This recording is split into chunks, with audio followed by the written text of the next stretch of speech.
Ya baik, ini dari saya ini, Elia.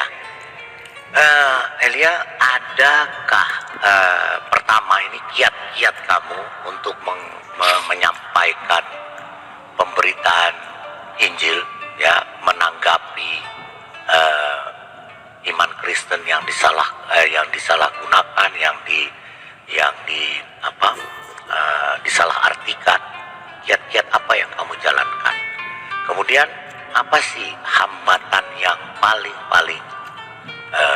menonjol ketika kamu mungkin di komalmu atau di YouTube kamu memberitakan Injil kebenaran? Karena biar bagaimana secara psikis orang-orang akan menganggap, ini anak kecil ini baru 19 tahun tapi kok sudah sedemikian luar biasa. Banyak yang mendukung, pasti banyak juga yang aneh-aneh, ya. Itu pasti tahu ya, Elia. Nah, apa sih kiat-kiat kamu untuk menghadapi ini, dan kendala apa saja yang kamu hadapi di dalam memberitakan Injil kebenaran ini? Silakan, Elia.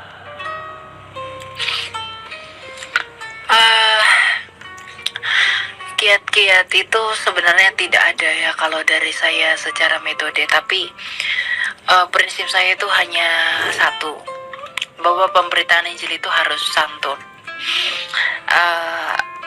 Apologetika pun harus demikian. Bagaimana caranya membuat agar argumentasi kita itu bisa diterima terlepas dari usia kita yang masih kecil atau mungkin lebih tua dan lain-lain. Itu hanya dengan data, karena kita berbicara by data. Jadi data itu yang kita bawa sebagai penegasan akan benar atau tidaknya argumentasi kita, tanpa melakukan penghujatan atau juga ejekan atau hinaan kepada teman kita berbicara atau teman berpikir kita. Jadi kalau metode saya itu, saya bukan yang pertama, saya bukan tipe yang polemik, karena saya tidak suka berpolemik. Kalau kemudian ada yang mempertanyakan, saya akan bantu jawab. Ya, saya berikan data-datanya, saya berikan sumbernya juga. Kalau ada yang memang meminta, itu saya berikan. Dan itu memang cara yang bagi saya itu baik bagi karakter saya. Dan saya nggak tahu, mungkin setiap orang itu terlahir berbeda ya. Tapi kalau saya, cara penginjilan saya itu memang seperti itu. Saya nggak tahu juga lah kalau teman-teman boleh tidak sepakat dengan hal ini. Tapi memang saya seperti itu. Dan kendala-kendala yang dihadapi ya, sebenarnya cara yang demikian itu harusnya tidak menimbulkan kendala, karena kita tidak berbicara atas nama pribadi, tapi kita berbicara atas nama data itu sendiri yang memang mengungkapkan. Kita hanya ngedeliver, mengirimkan kembali apa yang diungkapkan oleh data-data yang kita miliki itu. Kita hanya mengungkapkan sebagai alat saja, kita sebagai motor saja. Nah, kendalanya itu ya itu tadi, respon tadi. Ada yang memang mau menerima, ada yang memang mau menolak. Tapi bagaimanapun data itu akan tetap berdiri, karena sejak 2000 tahun lalu itu ada gitu. Jadi ya itulah mentransmisikan aja ya. Iya, Elia, betul. Ya, kita menyampaikan, ngedeliver aja. Karena Kristen itu tipikal orang yang value driven. Nah, saling mendorong. Kita transmisikan apa yang data itu ungkapkan, kita transmisikan dengan bahasa manusia yang kemudian orang bisa mengerti dan memahaminya. Jadi kalau kita hanya berbicara with no data, ya saya pikir pun saya akan dibilang ngibul pun ya nggak masalah, karena itu fakta. Kalau saya berbicara tanpa data gitu, saya tidak akan berani mengambil tawaran podcast Dr. Richard. Ya, saya tidak dibayar di sana, tapi tujuan saya hanya ya bagaimana Injil ini saya beritakan gitu. Karena saya ingin memanfaatkan platform itu, makanya saya sampai bawa Alkitab ke sana, agar saya mau menunjukkan bahwa kitab suci yang saya pegang ini bukanlah kitab suci yang metahistoris, tapi tentang dalam kaitannya Palestina dan Israel. Ini adalah kitab suci yang utama untuk bisa mengetahui siapa itu Israel. Jadi saya memang apa ya, saya bukan tipikal tujuan saya itu bukan untuk kemuliaan diri saya sendiri. Saya tidak munafik, saya harus katakan di sini. Saya tidak pernah untuk mencari ketenaran dengan hal-hal seperti ini. Ya, kalau orang-orang berkata, ada yang berkata kamu mau viral dengan cara seperti ini, oh maaf tidak. Saya rela menerima hujatan, cacian, makian semua orang. Saya difitnah, dikira transgender, saya difitnah public figure, saya dihujat, opini saya digiring. Semua diperlakukan jahat dengan saya, tapi saya tidak peduli dengan itu. Yang saya hanya pedulikan adalah meskipun saya direndahkan, dihina seperti itu, bahkan sampai kepada ranah yang tidak seharusnya, ya, intinya Tuhan saya dipermuliakan. Apa yang saya sampaikan itu bukanlah hujatan kepada mereka, kepada siapapun. Yang saya sampaikan adalah apa yang seharusnya didengarkan oleh orang lain, bahwa kita berbeda, kita tidak sama. Tapi kemudian yang namanya respon itu adalah hak absolut dari setiap orang yang melekat pada diri kita. Ada yang merespon dengan baik, ada juga yang jahat, ya. Tapi saya pun tidak memikirkan bahwa semua hujatan, cacian yang saya terima dan fitnahan keji yang dilontarkan kepada saya pun tidak menganggap semua itu menjadi sandungan bagi saya yang membuat saya harus berhenti menginjil. Kalau memang Tuhan pelihara saya, apapun yang saya lakukan, Tuhan akan pelihara. Jadi saya sudah berada di jalan saya yang benar bagi saya. Jadi saya tidak perlu merasa gimana-gimana dengan apa yang sudah saya lakukan. Karena semua yang terjadi, yang Tuhan izinkan, saya selalu bergumul kepada Tuhan. Kalaupun ini semua terjadi, biarlah terjadi dengan kehendak-Mu, bukan kehendak-Ku. Apapun yang saya lakukan saat ini, biarlah terjadi menurut kemauan-Mu. Aku bukanlah aku adalah milik-Mu. Kalau memang Tuhan mau pakai saya, silakan dipakai. Kalau Tuhan tidak mau pakai saya, bawalah aku pada rencana-Mu. Saya ingat beberapa bulan lalu saya bernazar kepada Tuhan untuk menyerahkan hidup saya sepenuhnya kepada pelayanan Allah. Karena saya mengalami beberapa hal yang membuat saya harus bernazar kepada Allah. Dan ternyata nazar saya itu dijawab. Ya. Dan kemudian saya diperhadapkan pada kondisi yang sekarang ini. Saya tidak tahu Tuhan sedang melakukan apa. Tapi saya percaya dan yakin bahwa segala sesuatunya itu akan berjalan sesuai dengan kemauan Dia. Karena yang saya bawa bukanlah hujatan, bukan juga fitnahan kepada siapapun, tapi yang saya bawa adalah kabar mengenai Raja itu, yang olehnya kita beroleh keselamatan. Penghiburan bagi saya itu hanya satu, ketika Yesus Kristus berkata, berbahagialah mereka yang dianiaya dan difitnah oleh karena namaku, karena mereka akan disebut karena mereka lah yang punya kerajaan sorga. Jika dunia ini pun menolak kita, jika dunia ini pun membenci kita, itu tidak masalah. Jika dunia ini merasa bahwa kita adalah sampahnya, itu pun bagi saya tidak masalah. Karena kabar itu harus sampai, maka kita tidak punya beban dan tanggung jawab ketika Raja kita itu datang dan mengatakan bahwa kami belum mendengarkan Injil itu. Bagaimanapun saya harus jujur kepada kita semua, bahwa tujuan saya hanyalah untuk memberitakan Injil. Saya bukan berpolemik, karena saya hidup berdampingan dengan orang yang bermacam ragam agama di tempat ini. Dan mereka tahu dan mereka tidak membenci saya. Meskipun saya viral itu di TikTok. Ya, mereka tahu, bahkan mereka yang berkata, kok banyak yang menggoreng isu. Itu yang berbeda agama dengan saya. Jadi, saya serahkan kepada providensi dan kedaulatan Tuhan. Saya sangat bersyukur. Teman-teman di sini banyak yang mendukung saya, ya, secara mental, materi, dan semua hal. Saya bersyukur untuk itu, bahwa Tuhan memang kirimkan orang-orang baik untuk saling mendukung dan bersekutu bersama di dalam namanya dan untuk tujuan dan kemuliaannya. Kira-kira begitu, Pak Lidera. Ya. Wah, luar biasa. Luar biasa ya. Jadi apa yang disampaikan Pak Lidara dengan Elia ya, bahwa seorang apologet muda yang energik, yang secara autodidak tadi dikatakan mempelajari banyak hal untuk menjawab orang-orang yang selama ini mereka tidak memahami kekristenan, Alkitab, Tuhan Yesus, ya, Rasul Paulus dan lain sebagainya. Mungkin mereka hanya mendengar pengajaran-pengajaran dari ustadz-ustadz mereka, guru ngaji mereka atau kiai mereka, yang juga tidak berilmu secara mendalam tentang kekristenan. Sebentar Pak King, Ya. satu detik sebentar. Ini tendang dulu sampah yang warna pink Pak Lidara. Ada di ini yang diserupakan. Jangan takut, ini yang Iya. diserupakan.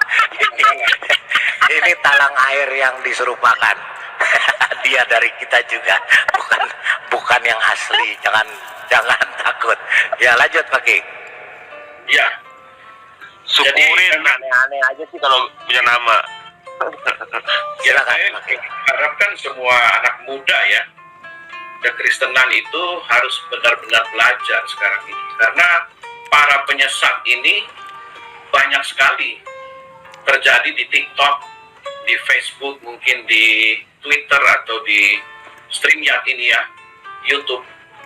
Banyak sekali menyerang tentang iman Kristen yang pada dasarnya mereka tidak tahu apa-apa tentang iman Kristen itu. Dan apa yang sudah disampaikan oleh Elia tadi itu memang luar biasa. Nah, saya ingin bertanya saja kepada Elia, selama menjadi apologet ini, apa kendala ketika Anda berdiskusi dengan para polemikus atau polemikus yang notabene-nya mereka sering menyerang tanpa dalil yang bisa dipertanggungjawabkan. Seringkali mereka hanya mengarang dan membalikkan firman Tuhan. Kira-kira menurut Anda apa kendalanya dan bagaimana Anda memberikan tanggapan kepada mereka? Silakan. Iya. Memang dalam apologetika itu yang paling sering itu iman kita selalu dituduhkan tanpa data. Seringkali secara teologis dan secara historis, secara secara teologi ya, bagaimana doktrin iman kita itu diserang dengan cara mereka tanpa mengetahui apa sebenarnya yang kita imani. Kemudian juga secara historis kita dipersekusi tanpa mengetahui apa dasar sejarahnya. Yang menjadi kendala itu ya kebebalan itu, Pak. Ya, kita kekristenan tidak pernah kekurangan data. Wong kita di abad pertama kok. Gereja Katolik itu menyimpan semua data kita. Di Gereja Timur pun ada. Semua tersimpan dan bisa diakses. Gereja tidak pernah menutupi itu. Artinya apa? Apa yang kita imani itu juga dibangun atas dasar jejak histori atau jejak sejarah. Jadi orang nggak bisa tipu-tipu iman kita. Tapi kalau kemudian mereka langsung menggunakan asumsi teologis mereka, menggunakan pandangan iman mereka, kemudian dicocokkan kepada kita, ya, dan dipaksakan, itu yang menjadi rusak. Tapi ketika kita sajikan data, mereka tidak mau terima. Kendalanya hanya di situ, kebebalan mereka itu. Tapi memang demikian. Kan Tuhan Alkitab berkata, pemberitaan tentang salib adalah kebodohan bagi mereka yang ditentukan untuk binasa. Mereka menganggap itu sebagai sebuah kebodohan. Tidak mungkinlah Tuhan itu mati, tidak mungkinlah ada firman, tidak mungkin Tritunggal, tidak mungkin ini itu. Mereka membatasi. Sebentar. Mereka membatasi Tuhan itu dalam rasio mereka. Jadi selama saya berapologetika, saya tidak pernah kekurangan data. Saya ajukan semua. Bahkan saya kadang-kala belajar filsafat, belajar beberapa hal, cara berpikir, agar bagaimana sih caranya saya menyampaikan doktrin iman yang memang sulit ini kepada mereka dengan sederhana. Saya selalu berusaha agar penjabaran saya itu sesederhana mungkin, agar semua orang mengerti apa yang saya sampaikan. Dan puji Tuhan, memang banyak yang mengerti, tapi banyak juga yang tidak mengerti. Nah, itu beban saya. Bagaimana cara mengkomunikasikannya kepada mereka? Nah, saya sampai saat ini juga masih perlu belajar. Saya mengevaluasi diri. Apakah memang mereka itu tidak mengerti karena kebebalan mereka, atau mungkin mereka tidak mengerti karena memang penyampaian saya yang harus lebih sederhana lagi. Nah, itu beban yang masih saya bergumul, Pak, sampai saat ini. Jadi terkait dengan metodenya saja. Kalau data saya disokong dari teman-teman banyak sekali. Apa yang saya minta selalu disediakan. Masalah buku-buku, literatur selalu diberikan. Tapi kemudian bagaimana mengolah itu semua, dikemas menjadi satu produk yang bisa dihantarkan dengan mudah kepada publik, itu yang menjadi beban dan tanggung jawab saya. Agar saya nggak ngomong-ngomong doang, tapi orang nggak nyampe pesan saya. Karena Injil itu kan bagaimana caranya sampai ke semua orang, karena Injil itu untuk semua orang toh. Nah, jadi itu sebenarnya yang menjadi beban saya untuk semakin belajar lagi cara pengkomunikasiannya dengan semua orang. Gitu. Ya. Ya, luar biasa. Satu lagi ya, sebelum ke teman yang lain. Apa yang jadi titik serangan mereka yang utama ya terhadap iman kekristenan? Apa ya? Bentar ya Pak ya.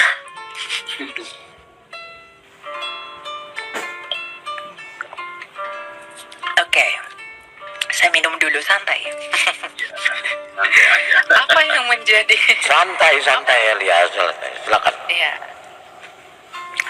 Apa yang menjadi Apa yang menjadi titik serangan mereka paling utama? Sebenarnya Yesus Kristus itu.